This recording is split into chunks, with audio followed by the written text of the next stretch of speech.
Hello and welcome back to Invictus. I'm glad you're here. I want to invite the game masters in the audience to sit back for a moment, to take a deep breath, to let some of the stress of your last session go, to let some of the worry for your next session go. And if you're a player out there and you're watching this, wonderful. I hope that doing this will encourage you to try being a game master at some point. And what I want to talk about today is balanced combat and why I think you should never balance your combats. I really want to encourage you to never, ever balance your combat again. So I'm going to try to explain to you why. What do we mean by balanced combats, right?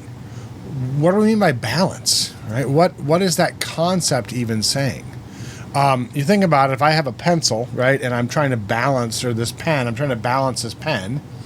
If I told you half the time it fell to the right and half the time it fell to the left, you'd say, oh, yeah, you balanced your pen, right? So what do I mean? If I balance a board, you expect it to go one way or the other. If a coin is balanced, you expect it to be 50-50. Well, your combat encounters in pretty much every TTRPG are not balanced. Because if they were, then you would expect your players to lose half of the time. And that probably almost never happens. And to be fair, we don't want that to happen. That's going to lead to very short campaigns, okay? There are a few games out there that, you know, if the players get into a fight, we expect them to die, and that's just the way it is. You know, Call of Cthulhu is a popular one. Some of the OSR stuff is like that. You get into a big fight, and you're expected to run. I'm not talking about that. I'm not talking about a game that's set out to punish players for having fights. What I'm talking about are games like Dungeons and Dragons, okay? Games even like Shadowdark. And the idea is that when you have that combat, when we have those combats, we're expecting the combats to be balanced. And what do I mean? What I mean is that your players are going to win. And if you balance it a little bit this way or a little bit that way, it's going to be an easy win or a harder win. But the fact is your players are still going to win. What I want you to do is to stop thinking that way when you make your combat encounters. I don't want you to plan a balanced fight so that your players come out the victor. What I want is I want you to turn the safeties off on the holodeck. Okay? I want there to be as many villains, as many bad guys as make sense for your world, okay? I don't know how many times you've been playing a game and, you know, guard captain comes up with a bunch of guards and they're like, you have to surrender and go to the king. And the players are like, fuck that, you know, we're going to fight, we're going to run away, we're going to get away. Now, I'm using this example as a hypothetical, not because I think you should force your players to surrender. But I'm using this as a hypothetical idea that if it were to happen in your game, you would imagine your players screwed up, right? This is not like every day the guard captain shows up. But let's say you had a combat encounter, and the guard captain shows up with a whole bunch of guards, and they tell the party to surrender, right? Your players have learned when we get into fights, we win, right? When we get into fights, we're going to come out on top, or we're going to escape, or nothing really bad's going to happen to us. And because the game is built that way, it's built so that they always win, they learn they're always going to win, and they're always going to get away with it. But that doesn't happen in games that I run. And why is that? Well, because I never balance encounters. I never sit down and go, okay, how can I make sure that my players are going to have a hard encounter today? I don't do that. I put as many monsters as are needed or as many villains as are needed that makes sense for the world, right? If you've got a giant warehouse and you've got a crime lord, he's going to fill it with as many bad guys as he can to make sure you can't get to him. And that's the way you should look at your world. That's the way you should look at your game. So, for example, my characters have infiltrated an enemy city.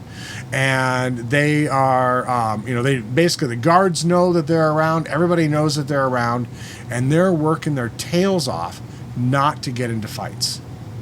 Why is that? Well, because they know if they get into a fight, that could draw more attention and more attention and more attention until suddenly they're in trouble and a TPK is there. If that's the kind of story that sounds interesting to you, stop balancing your encounters. Right? Stop making it so your players are going to win every time, right? If I said, hey, flip a coin and write down the result and tell me what you get, and you came back to me after 10 coin flips and you had a heads 10 in a row, is that possible that it was a balanced and fair coin? Absolutely. Is it likely? Not so much. So if you think about a D&D campaign that runs 10 sessions, maybe 2 combats a session, 20 battles, well, if it was truly balanced, the idea that your players beat 20 battles is very unlikely.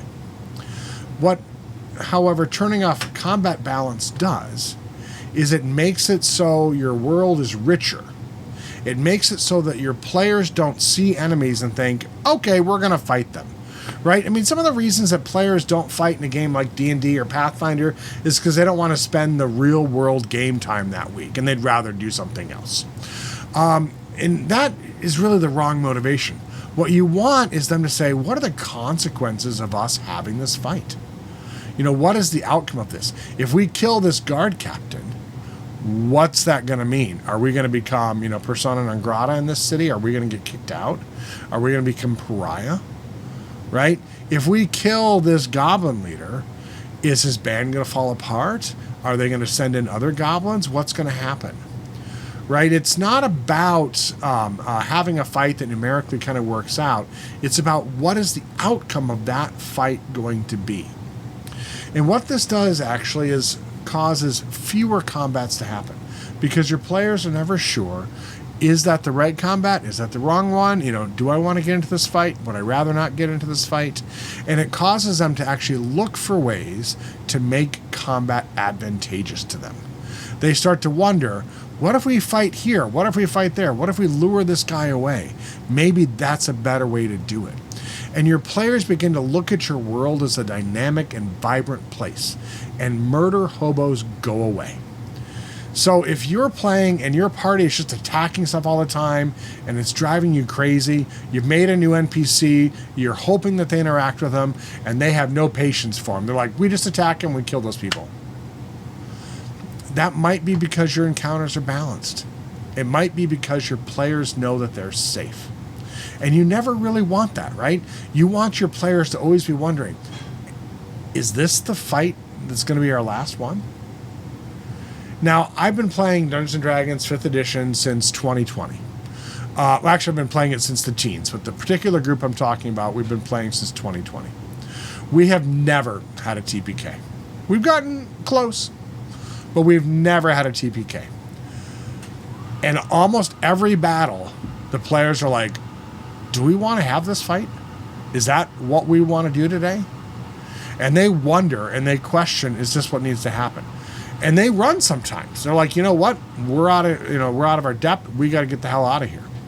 Now, these aren't the same characters since 2020. They're on maybe their 4th or 5th campaign, but they're all set in the same world.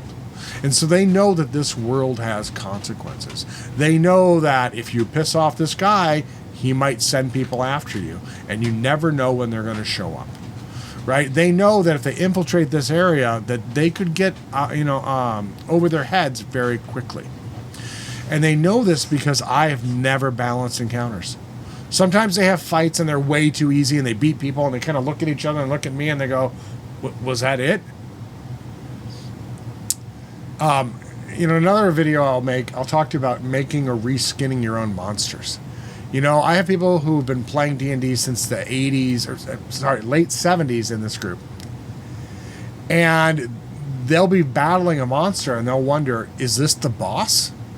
Can we use our top level spell slots or should we hold back? Because I reskin things, they never know what they're dealing with. But that's another video, right? That's another video.